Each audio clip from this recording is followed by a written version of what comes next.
Coming to you live from the basement of an abandoned training facility where we talk about fighting, training, and events. It's the Fight Mixer Show, where you can hear about all the local and world combat sports happenings. Get ready. It's time to gear up and square up because we're going live on the Fight Mixer Show.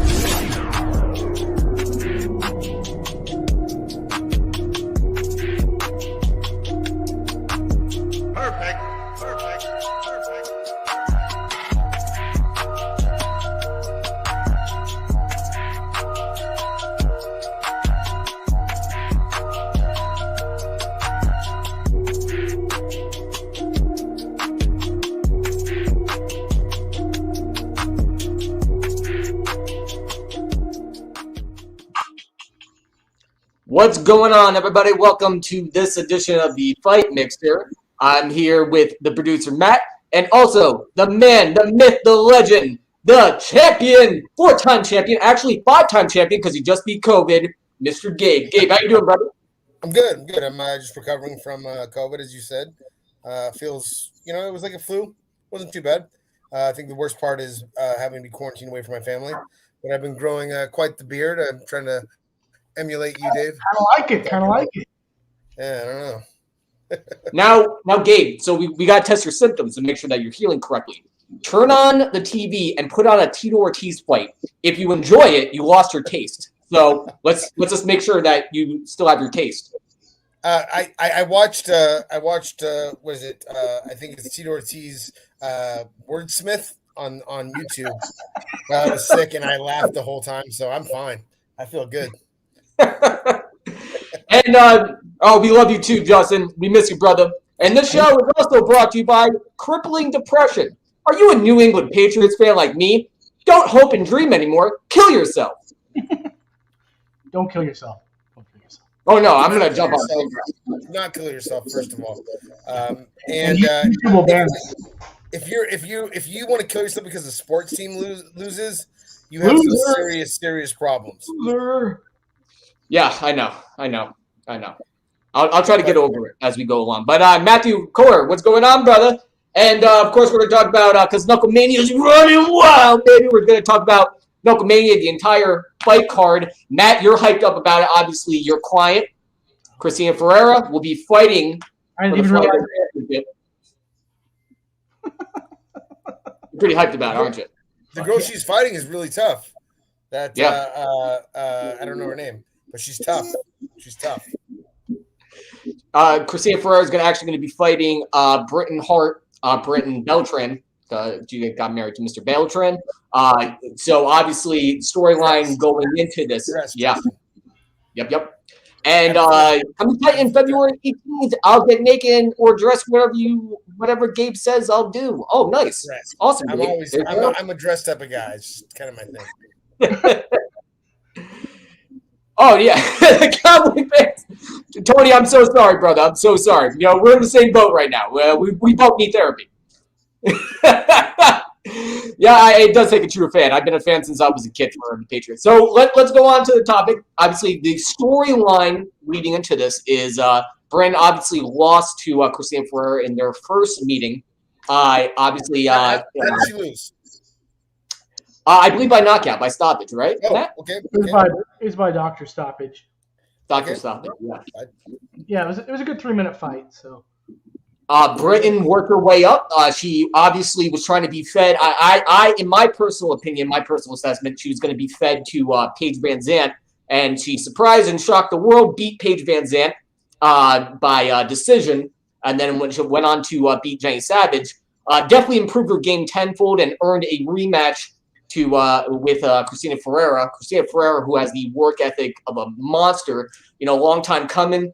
She's paid her dues, made her sacrifices, and now it'll be Christina Ferreira versus Britain Hart 2 at Knucklemania. That is the fight that everybody's talking about. What do you say, Matt? What do you say, Gabe? I would want to say that if Justin Sim fights, I will 100% corner him and help him in every possible way. That's the first part that I'd like to get out of the way first and foremost. Secondly, I'll be honest, I don't know enough about either one of them. I will say that once you beat somebody, well, it's twofold. So the times that I've lost, I've had 8 MMA losses, and every single one of those I wanted to get back, and I got 2 of them back. So it's very, very possible that Britain went back to the drawing board and just was 100% focused on fixing whatever problems she had, and will come back even stronger. And that's very, very possible, right? But it's also kind of get in your head. You get knocked out. You're like, oh, that person has the ability to put you down. And you said 3 minutes. That's a very, very fast fight. But I hate saying it. I don't know enough about either one of them. I know that Christine, correct? Yeah. Is Matt's client. So I'm gonna go more towards that just to support Matt. But it could be a really, really good fight. Yeah. And I'm you know what? And especially talking about rematches, I mean, yeah, this is what makes things exciting, because obviously he has a good corner right now. Right now, Britain Hart's actually training in Puerto Rico, training with Elvin, a friend of the show. Obviously, he has a high fight IQ. He's training with she's training with Lorenzo Hunt, who just won the championship. So she has a good camp going on, trying to fix those tendencies and everything. And going to your topic too. Especially, let's talk about rematches. I mean, Chuck Liddell got dollywopped by Randy Couture, and then Chuck Liddell came back to knock out Randy Couture twice. It can go like that, or Quentin Rampage Jackson and Vanderlei Silva. He got beat once, knocked out, and then the rematch got beat the second time. Tito Ortiz also same thing. He lost to Chuck Liddell the first time. Second time, he worked his way up to a rematch, beating Ken Shamrock, your favorite guy, Patrick Cote. Also beat Forrest Griffin, and then worked right back up and got stopped by Chuck Liddell. I mean, with rematches, it can go either way, right? Like either they're renting space in your head, or you're able to fix your tendencies, fix whatever issues you have, and go out and win. What more often than not, what usually happens, Gabe? I mean, there's more often than not. I mean, it really depends. There's so many different variables that come into play. It really comes down to the psychological part of being knocked out by somebody. If it's really, really quick, it can be a flash knockout. It could be any number of things. I think if Britain put the work in, and it sounds like she's on a win tear, right? Like from my understanding is she's won like what, 2 or 3? Four. Thank you. 4. Yeah. But I mean, and she wants the fight. She didn't say no to the fight, so she thinks she can win. I think one was just a boxing bout, though. Okay, but still, like 4 fights. Well, I mean, bare knuckle versus boxing, it's still experience towards the craft she's trying to work towards.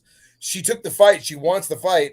That says something right there, right? You know what I mean? Mm-hmm. Like if it was I don't want to fight, I'm not sure, we're friends, like all the BS excuses for not fighting, that'd be one thing. But she's like, yeah, let's do it. So I mean, she has to be confident. She has to feel like she has what it takes to beat her. And I don't know enough about either one of them, and I am not the bare knuckle guy, but the fact that she's in there wanting to fight again says something. Yeah, absolutely. And she is, one of the most feared women in bare knuckle right now. And, I respect Britain Hart. There's all love from my end, especially, even though there's favoritism. Obviously, my biased opinion, obviously I want Christina Ferreira to win. I know her backstory. I've talked to her before. I really want her to win and get this championship. But Britain Hart, I have a lot of respect for Britain Hart too, because I wouldn't want to fucking fight Christina Ferreira. I mean, she is the most feared bare knuckle female fighter in the world right now. She's on a tear, 4-win winning streak. She's favored to win this fight. It can go either way, but I'm pulling for Christina Ferreira to win this. But Britain Hart, in my opinion, she has my respect because, one, I wouldn't want to fight Christina Ferreira because Christina Ferreira is a fucking buzzsaw. And number two, for her to not only lose to Christina Ferreira, but also beat Paige Van Zandt when the spotlight was glaring on her the most and the spotlight was the hottest, then beating Jenny Savage, I truly believe that Britain Hart led up to her end of the bargain, and that's why it's so anticipated. That's why, people are arguing on the forums, and that's why everyone's arguing in the groups and Team Hart. You're either on Team Hart or Team Ferreira, and people are so passionate about it. It's really cool to see, Yeah, Misfit actually won 2 in a row. She lost one before that, so. Oh, 2 in a row. Okay. I'm talking about Britain at 1-4. Right on. I'm on Team Good Fight. I want a good fight. I'm not on. I have no side here. I hope it's a good, solid fight, and the rest of the card looks pretty good too. It'll be a one-sided banger. Should there Howie, be? good question. That's a very good question, Howie. My personal feeling is it should be across the board. There should be testing. There's twofold. Okay, there's one. I remember watching Pride back in the day, and these monsters, and the Japanese loved these superhuman people, and you're not going to get superhuman unless you are doing the proper supplements. And if everyone is doing it, then it's kind of like it's not going to make you a better fighter. It's going to give you certain abilities, but if everyone is doing it, it's kind of it's an even playing field, right? Right.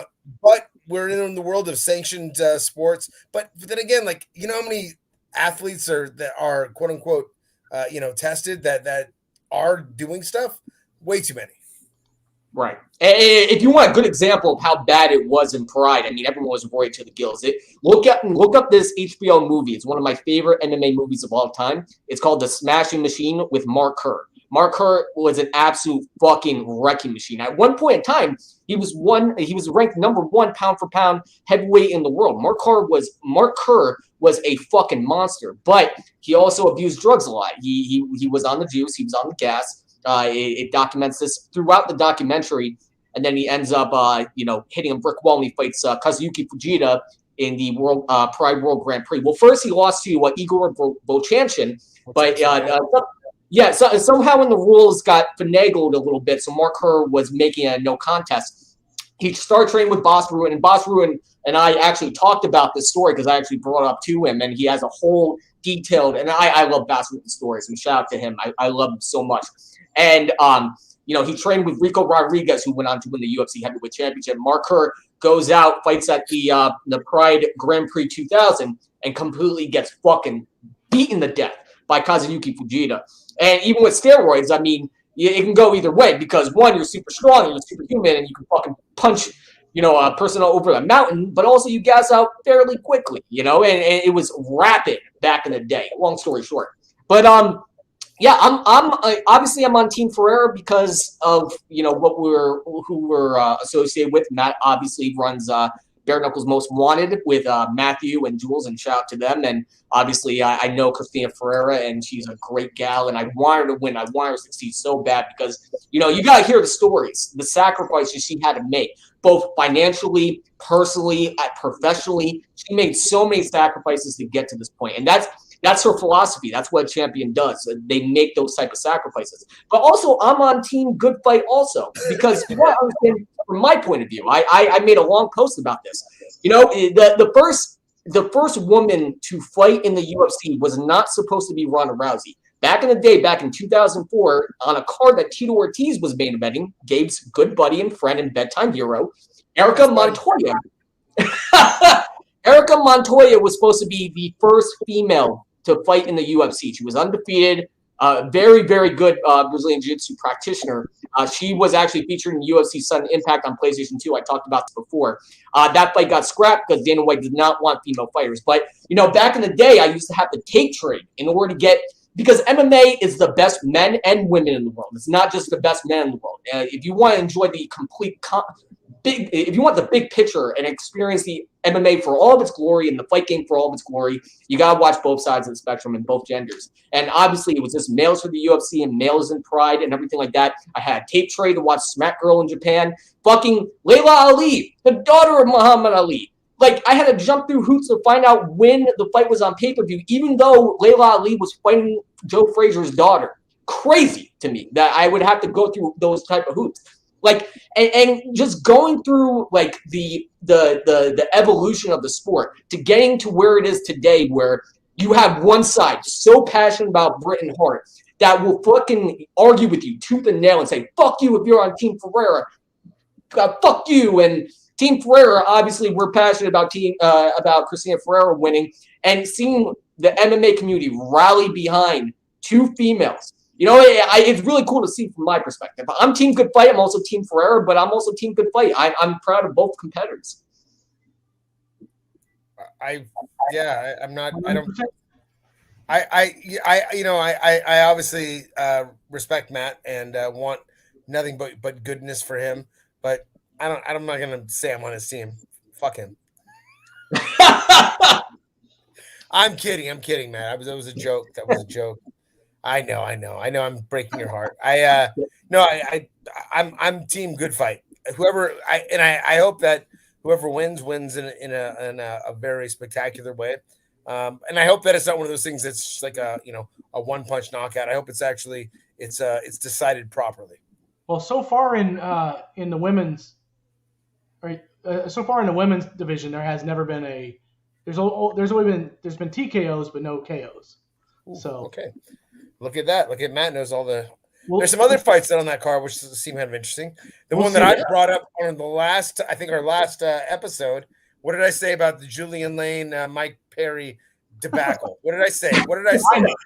I knew it too. I mean, all build up to a big main event, obviously. Weak sauce, but we knew it. And I mean, look, it's even it being weak sauce, it's still something that would probably be a fun fight. You know, let me bang bro versus I don't know what Mike Perry's thing is. Punch old guys at bars. Punch old guys, bro. Yeah, it'll be good. So for anybody that is not in with the story right now, but Julian Lane and Mike Perry actually got into a huge fight. Could easily be a bloody mess. You're absolutely right, Howie. But they got into a big fight, big squabble, and we're arguing back and forth. Like, is Julian Lane really suspended? Obviously, that did not happen. It was a hunt by unanimous decision. That's a good prediction, Zion. Shout out to you. But like, they got into a big fight, got into a big squabble. And personally, I think it was just all build up to a big fight, which obviously it turned out to be. They're going to be in the main event of Knucklemania 2. Julian Lane, Let Me Bang Bro, who's been on the show. Mike Perry, who with Alex, forget his teammate's name. Fuck, I forget. But they were on my podcast back in the day. Mike Perry, I like both of them, but they're going to be fighting in the main event. Two killers, two savages. Well, who do you think got it, Gabe? I don't know. The fans, maybe. Look, both those guys are tough, and both of them, they have a certain skill set, but not like a ooh and ah skill set. But that's actually a good thing, right? If you have two guys that, and like, I hope that there is some type of bad blood, and those I can't imagine either one of those guys takes very much for them to have. Bad blood. It's probably like hey, I just looked at it. Open the door for the other one. I could see that be enough for them to be angry at each other. I think it's going to be a fun fight. I'll definitely watch it. It's who's going to take it? I don't know. They're both tough. There's no denying that they're both tough dudes. I say if it goes to a draw, they do a spelling contest to see who wins. That's my feeling. Sure. I think Mike Perry, this is going to be his first fight in bare knuckle. Am I mistaken, Matt? It is. So it's a debut fight for him. Lane is a tough boy and has had, can't remember, 3 or 4 fights now. And they've all been bangers, and he's seasoned in. I think it's unfair to put anybody that's debuting against any, especially somebody as seasoned as Lane. So Do you Yeah, really feel that the skill sets are that much different? it's a wake up call Hmm. when you get hit. You see Yeah. it in people's eyes, like they're just not used to it. Hmm. yeah, You and know what? I have a sneaking suspicion Mike Perry is I've done a been little punched bit of in the this in the face twice. streets, Yeah, just a little right. bit. But on that level, has he fought somebody in the streets on Lane's level? As far as That old man that he popped in the parking lot. That guy looked like he was pretty scrappy. He he looked did, pretty scrappy. You're right. You're right. My bad. it's a Yeah, very I good don't know. point. Well, that you know that like so the transition. I will say that transitioning from one sport to the other is always very difficult. I remember I did a sambo match, and in the sambo match, you were allowed to punch and kick, but you couldn't knee or elbow. And every single time we got into the clinch, my You're first reaction is knee, knee, knee, and I had to keep telling myself, "Don't do it, don't do it." And it changes the dynamic of the game, right? If you're only throwing hands and you're used to throwing kicks, you're able to throw knees, or even I think Joe Riggs took someone down at one point, right? I think there was a fight where Joe Riggs double leg Yeah. somebody. a bunch of those. You're like, holy shit. Well, I mean, look, it you It's, know it's how natural. you It's train memory.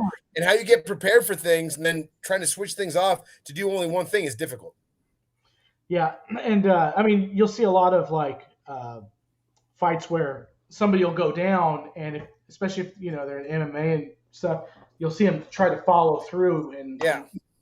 and But sometimes they're wearing their punches because then they go, oh shit, Now, do you think they might historically, fight during the? Do you think they might fight during the weigh-in? Because I hear that that's kind of Julian's beginning point. I He believe wants to so. start at the I believe weigh-ins. there will be a scrap of some sort in the weigh-in.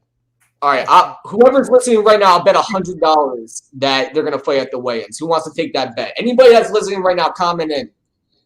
And you know what? Historically speaking, MMA people have a lot of trouble and a lot of difficulty making that transition from MMA to bare knuckle because it's two different sports.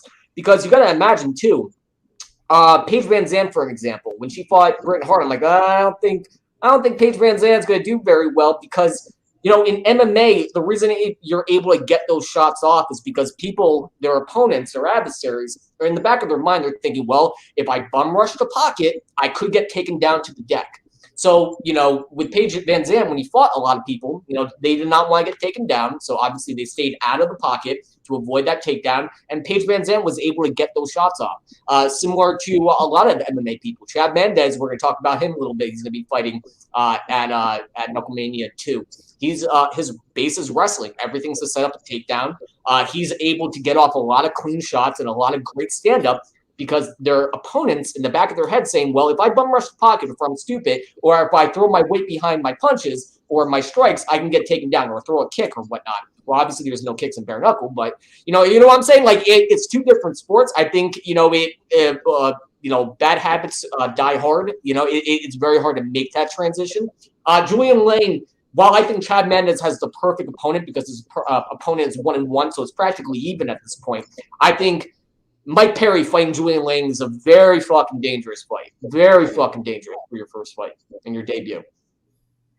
I agree. I'm going to trust you on that. I'm not the bare knuckle guy. I've watched a few fights that are fun and definitely entertaining. And I trust your tutelage on that subject. I'm just happy that Gabe knows two of the fighters in an event. So what are you talking about? I know Chad Mendez. yeah, I know. I'm saying like on the main event, both fighters. Like that's amazing. That's pretty amazing. On the main event in particular, yeah, that's true. That is true. Yeah. And Gabe, like correct me if I'm wrong. Do you think that's the reason why MMA people are having that level of difficulty making that transition, or correct me if I'm wrong? By the way, Well, I mean, it is a completely different thing. I feel like when they said Van Zandt was going to change over, most of her wins were by submission, and so she's not really a striking specialist. So I was like, that's kind of funky. Like, why would you, But hey, to each their own. Chad Mendez is another one. Like his wrestling is what gave him this massive ability to even throw hands because we were so afraid of his wrestling that he'd be able to punch people on the feet. I think one of the biggest problems that I see with wrestlers in particular in MMA is they fall in love with their hands and they forget how to wrestle. Now, Yeah. Chad Mendes might be just in love with his hands now and might be getting a heavy payday, and that might be the reason why he's doing it. It's interesting to see. You know what I mean? Like, because even though Chad Mendes does have some, I think he has some TKOs and knockouts from the feet, but it's his wrestling which has been the primary thing. That's like when Josh Koscheck was knocking people out, people were afraid of his wrestling takedown, and then he was able to land the punch. Same thing with Johnny Hendricks. So there's a lot of guys that are wrestling based that like have gotten knockouts, and because of that they feel like, oh, they I'm a knockout artist now. Which could be a really, really bad thing when you realize that you don't have the other elements. Yeah, that's all you got. Like, person doesn't have to be concerned about getting taken down. Person doesn't have to worry about the ground and pound that you can sustain on them. I don't know. I think if you transition your whole game around one thing and you're focused on one sport, it definitely is going to be in the back of your mind, no matter what. Like, I've done boxing, I've done kickboxing, I've done sambo, all of those in my MMA career. And each time I did them, it was really, really funky to change your mindset of how you're doing things. Right. Absolutely. I agree. And Chad Mendes would be fighting Joshua Alvarez. Chad Mendes will be heavily favored in that fight. And I think that's a good matchup. While Paige Van Zandt versus Britain Hart was not a good matchup stylistically, and obviously just for logistics, because this was Paige Van Zandt's first fight in bare knuckle. I don't think it's a smart fight for Mike Perry. I think Julian Lane could possibly win this fight if I want to just break it down. But Chad Mendes has a very good fight. As Chad Mendes is, his base is wrestling. Very good wrestler. Conor McGregor, when he threw weight behind those shots, Chad Mendes took him down the deck every single time, and he gassed out. But obviously, that was on 2 weeks' notice because of injury. But Chad Mendes is a very good fight, and I think it's possible he can win this. But he's got to make that transition. He's got to use just his hands to get out of his mind that he cannot shoot for takedowns. It's gonna come down to a lot of dirty boxing. Come down to go into the pocket, not be afraid to stand and bang, and I'm looking forward to seeing him making that transition. So I think it's a good matchup. I don't know enough about his opponent. I don't know enough about it. But I mean, I think if when you're transitioning, it is better to take baby steps than to jump into the deep end of the pool. I would like to I wish Chad the best. He's been friendly with me. I have no issue with him at all. And I always I guess I'm gonna kind of favor the MMA guys anyways. But it seems like the people that are having the most success are former MMA people and people that are like, and actually the fight mixer right now is bringing up the main eventer is a debuter. But the name recognition, the name quality, you know what I mean? Like I hate to say it, but all the bare knuckle that their quote unquote stars have come from MMA. Politics. Yeah. It has a lot to do with politics. I mean, I think bare knuckle fighting should not hang their hat on UFC people and trying to bring in celebrities. Then they can make their own stars. Cristina Ferreira is going to be a star. Britain Hart was a made girl when she beat Paige Van Zandt, and she has about 50,000 followers on Instagram. She was a made star when she beat Paige Van Zandt.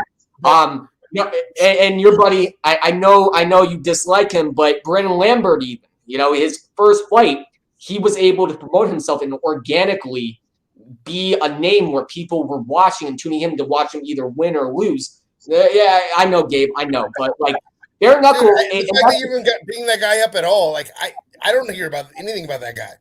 Like I prefer to keep the poop in the toilet. Right now, Britain got her name off of fighting Van Zandt.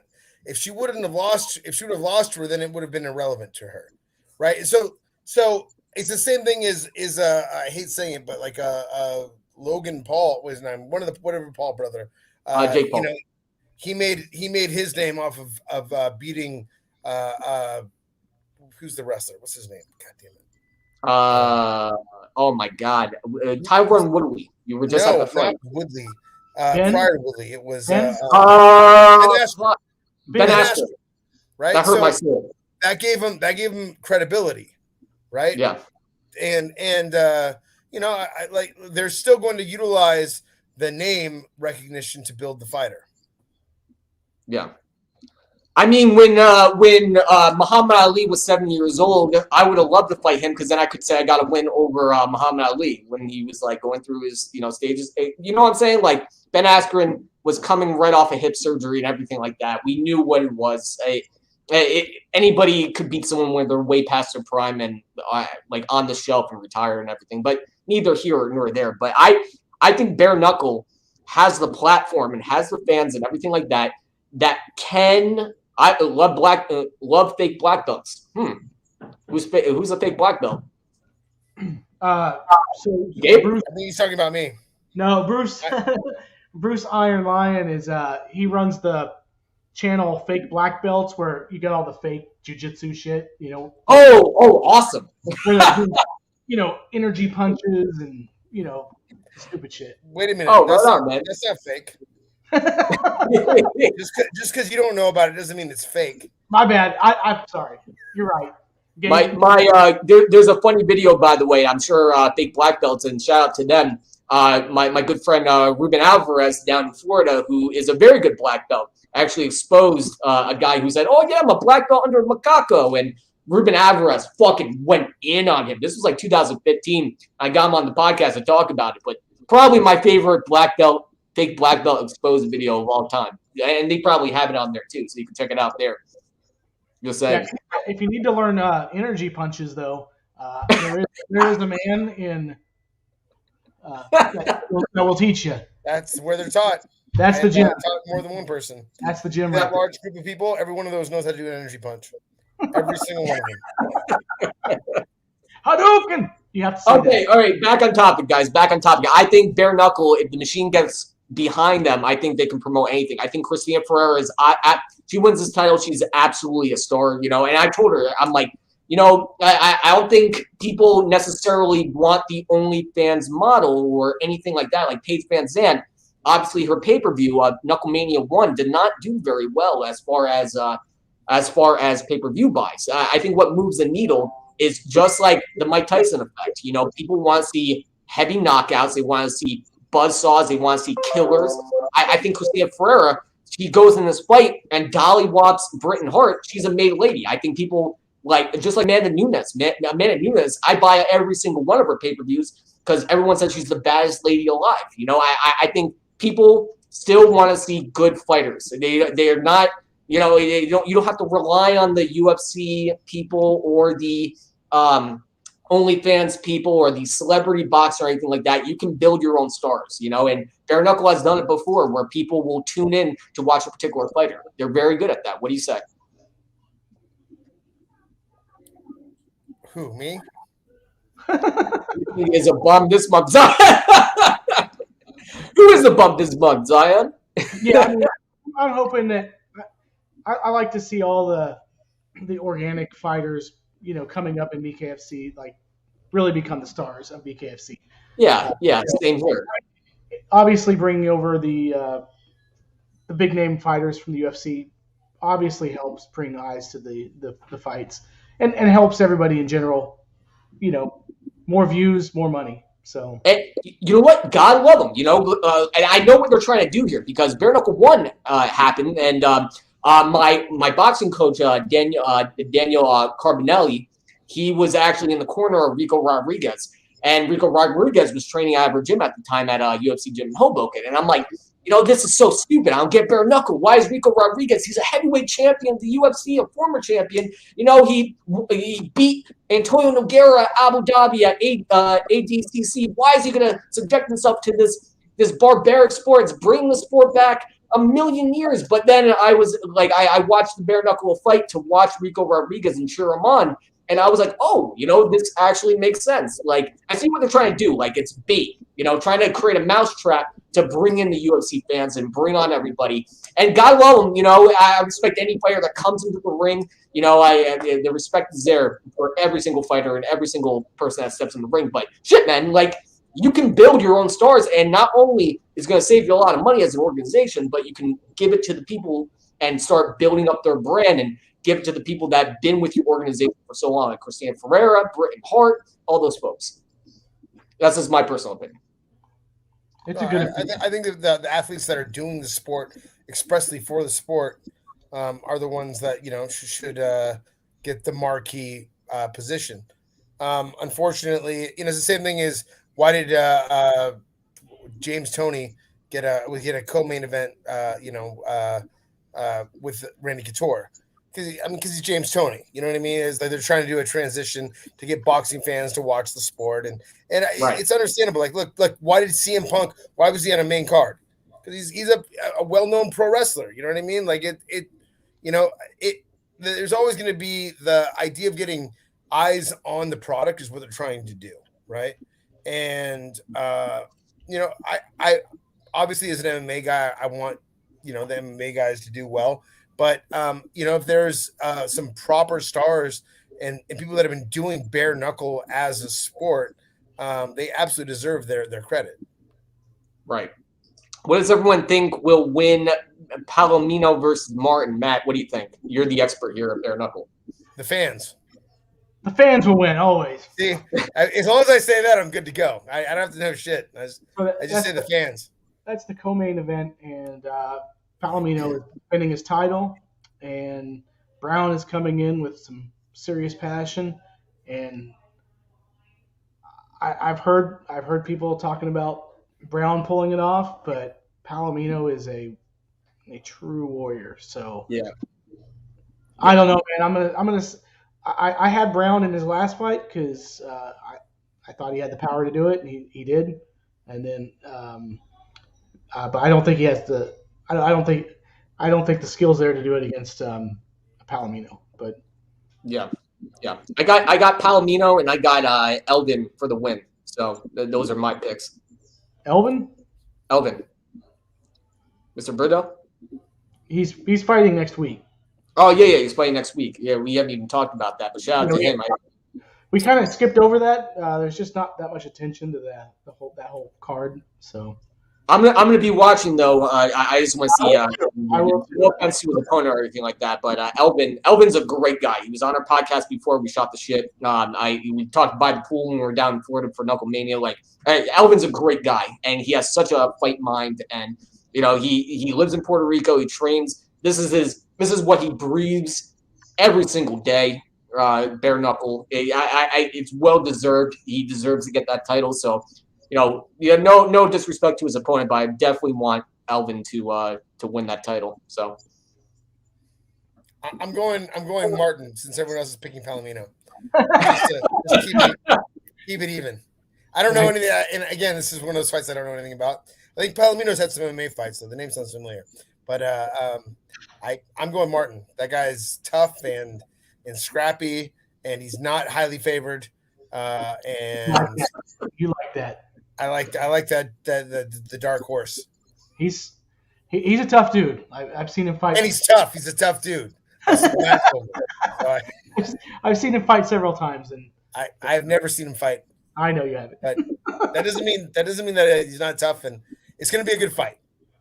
Matt's going to pick Palomino as well, so it's going to be 3 against 1. Gabe, sorry, you've been okay with it. Look, if he wins, then I get to throw it in your face, and if he loses, I go, I don't really know either way. I was giving him some credit because guy needs some credit. He's going against the champ. Oh yeah, Howie, Elvin and Caleb are both great guys. I remember we were down at Knucklemania, and I brought my gal, and it was Matt, and we were by the pool and chilling with Elvin, and we're shadowboxing a little bit, and Elvin's like, try throwing an uppercut this way, and so I was showing him how I threw an uppercut. He's like, try it this way. And I did it. I'm like, holy shit! Why I never thought about that? Like he has such technical prowess. I saw his last fight. I was fucking blown away. Like Van Gogh and Rimrat, like both of those guys that were in the ring the last time. I thought it was a magnificent fight. Elvin, I'm a big fucking fan of. I like him as a person. And I'm a big fan of his fucking style and how intelligent he fights and how articulate he is and how he's able to change his style up on the fly and be able to adapt to any situation. Like I'm a big fan of Elvin. I definitely hope he pulls it off. Now, I'm curious if there's going to be some professional boxers coming into bare knuckle. Yeah.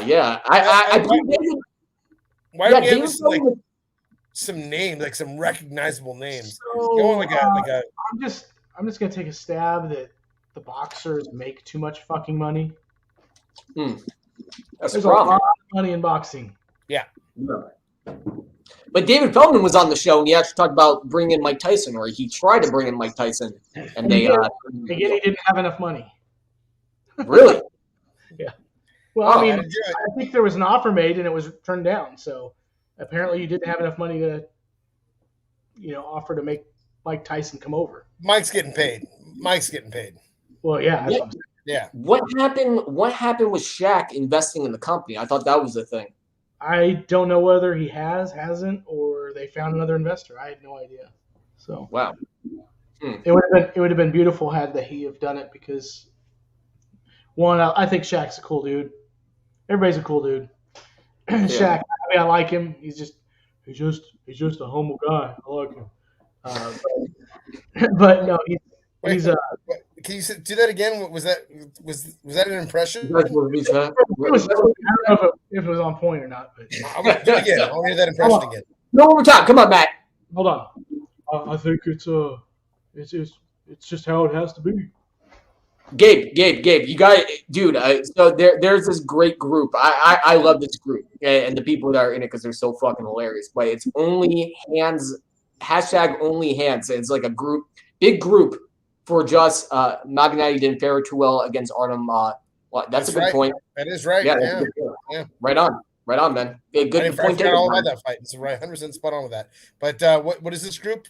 Hands only? So it's called # only hands. I forget who invited me. I think it's Vince or somebody invited me in the group. I'm like, all right, I'll join in and just shoot the shit. And right now, Team Misfit, like Matt, right now is beefing with another podcast host. like they're going at it right now. They're posting memes and they're going back. I'm like, can't we all just get along? Like they're beefing hard, man. Wow. I don't need that negativity in my life. Crazy shit, man. I was trying to keep the peace. I'm like, all right, guys, so I'm going to lighten the mood, okay? So I'm going to tell a funny joke. Did you hear the one about the porn star that died? I heard her family is taking it hard. Wow. Yeah? Oh. Yeah? Oh. It was bad. That was terrible. It didn't lighten the mood. Spoilers alert. It didn't lighten the mood. Right now, like they're really fun. I love the fact that a female's fight, it's not just going to be the best female's fight in bare knuckle history. I think it's going to be the best fight in bare knuckles history. Wow. But I love the fact that this fight, with all these big names we're talking about, this fight has equal amount of buzz, if not more. And guess what? They're not UFC people. They're homegrown bare knuckle entities that have been built up. The fight communities going behind them, rallying behind them. I love the fact that this is getting equal amount of buzz as the UFC folk, if not more, and than the people who have established names on the card from like the UFC and other places. It's really cool to fucking see, right, Matt? What's that? I'm sorry, I was working on something. Matt was in beef mode.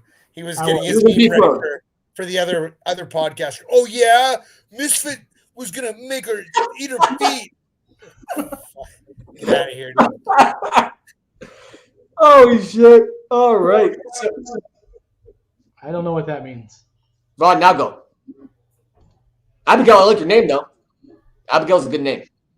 Big fan of the name Abigail. So, is there any fights on this card that we're missing? Anybody that's on the undercard?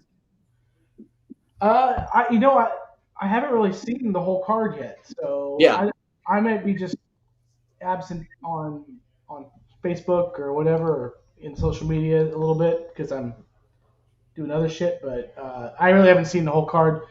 And pretty much the only thing I've really seen released was the main card. The main card, yeah, and probably the featured or whatever, which is right. All this right here. Hey, those are good. Like that right there. Those 4 fights right there are pretty solid. It's gonna be amazing. Everybody's talking and excited. So.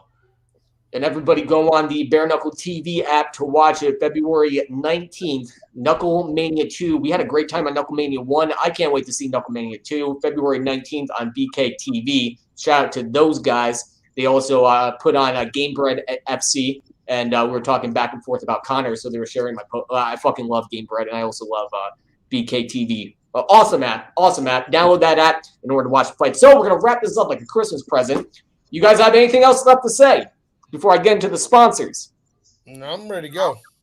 Fuck yeah. So this show is brought to you by, do you want to train with a 4-time world champion, 5-time world champion if you count Gabe beating COVID? COVID actually caught Gabe and had a quarantine for 14 days. If you want to train with the 4-time world champion and BJJ black belt, as well as a UFC veteran, go to Kajija MMA and Fitness, located at 18851 Ventura Boulevard, Tarzana, California. And guess what? First class is going to be on us.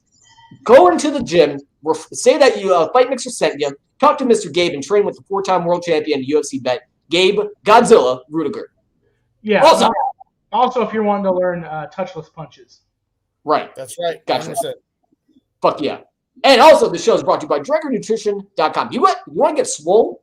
Especially, we're getting to the summer. We're getting to Hot Boy Summer. If you want to get swole, go on DrinkerNutrition.com and buy some workout protein, great supplements brought to you by our good friends at Drinker Nutrition. Go on DrinkerNutrition.com. Mr. Gabe, the survivor of COVID, or should I say COVID survived Mr. Gabe. That COVID. Boom. Any last words? Anything you want to share with the folks at home? No, I just like the consistency. Let's try to keep it going. 2022 is going strong. We'll keep it up. Look at Matt. Strong. Looking strong. Fuck yeah, man. Looking forward to those fights that are coming up. Pretty good. Pretty excited about that stuff. Be good. Absolutely. And we'll try to bring on more guests, go into our little black book, both me and Mr. Gabe, and try to bring on some more awesome guests. So that's going to be coming this year. Matt, any last words from the producer of the show? Nope, just peace.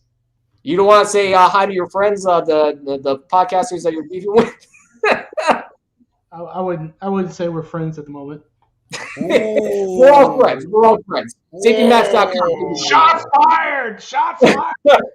We're all friends here. We're all friends. Don't listen to Matt. Ladies and gentlemen, boys and girls, all my bros and hosts in different area codes with small lip nodes and tiny chodes, thank you very much for joining us for the Fight Mixer. We'll see you next Sunday. Boys and girls, peace. Perfect.